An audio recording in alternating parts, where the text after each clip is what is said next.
1つ目は、それぞれの指が動きやすいポジションを取ることです。2つ目は、演奏の際に微調整を加えながら、そのポジション、理想のポジションに持っていくということです。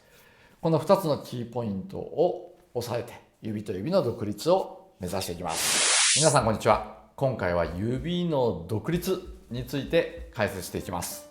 ピアノを弾いていると、指の独立ってよく聞く言葉だと思います。指を独立させるために訓練する、そして特に弱い指を鍛えていくっていうふうに思ってませんか？この指の独立、指って何から独立するのかなって僕はずっと思ってるんですよね。よく試みられているのが、腕から指を独立させるという練習だと思います。例えばこのように腕を固定して指だけを、例えば3、1、5、4、ちょっとしんどいです、2とかみたいに指を腕から独立させるというための練習ありますとかですね。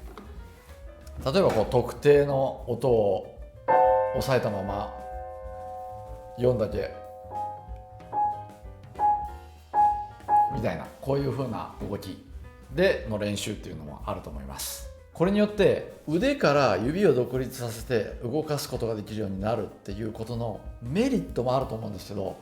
僕はかつてこういう練習をした時に手が痛くなってしまってピアノ弾けなかったことあるんです。なのでメリットよりもデメリットの方が上回ってしまうんじゃないかと考えていて、今は他の方法を優先しています。じゃあその方法を説明していきますね。では先ほどの腕が指から独立するのは痛くなるという話しました。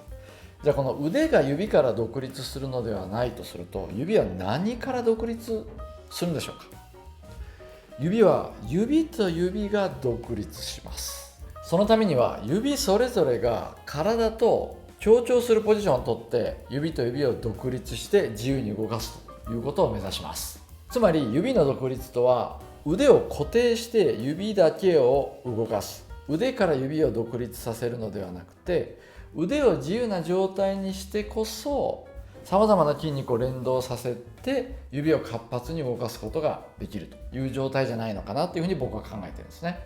そのためにそれぞれの指が一番動きやすいポジションをとって、そしてそこに微調整を加えながら弾いていくことで指の独立が得られるんではないかというふうに考えています。そのためには2つのキーポイントあります。1つ目は、それぞれの指が動きやすいポジションを取ることです。2つ目は、演奏の際に微調整を加えながらそのポジション、理想のポジションに持っていくということです。この2つのキーポイントを押さえて指と指の独立を目指していきます。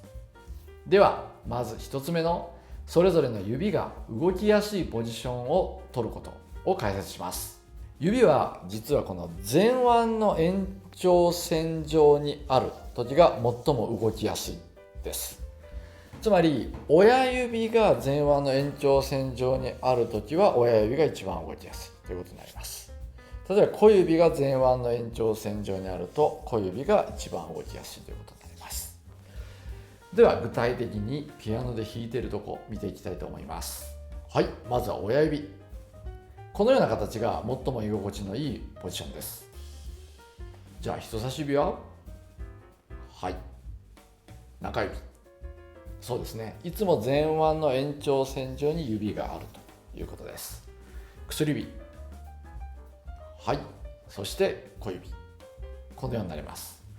つまり5つの指それぞれで居心地のいい、一番指が動きやすくなるポジションが違うんだということが大切です。そして実際に演奏する際には微調整を加えながらこの理想のポジションを取っていくということが2番目のキーポイントです。例えばハノン1番の音形やってみたいと思うんですけど、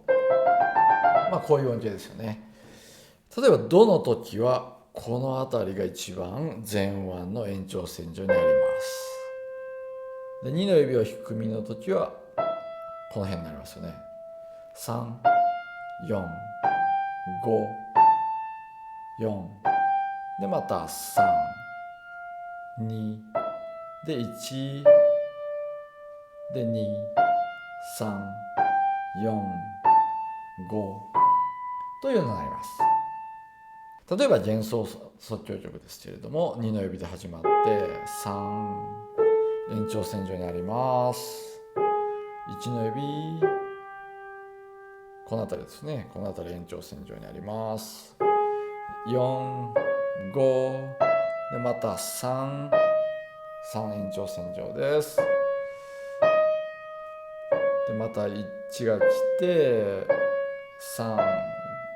5というように、この延長線上に前腕が来るというように微調整を加えながら弾いていくということをやってます。さらにそこに僕はこの鍵盤の前後も加えながら弾いてるんですけど、それは少しまた別の話になるので違う動画でお話できたらと思っています。今回の指の独立まとめです。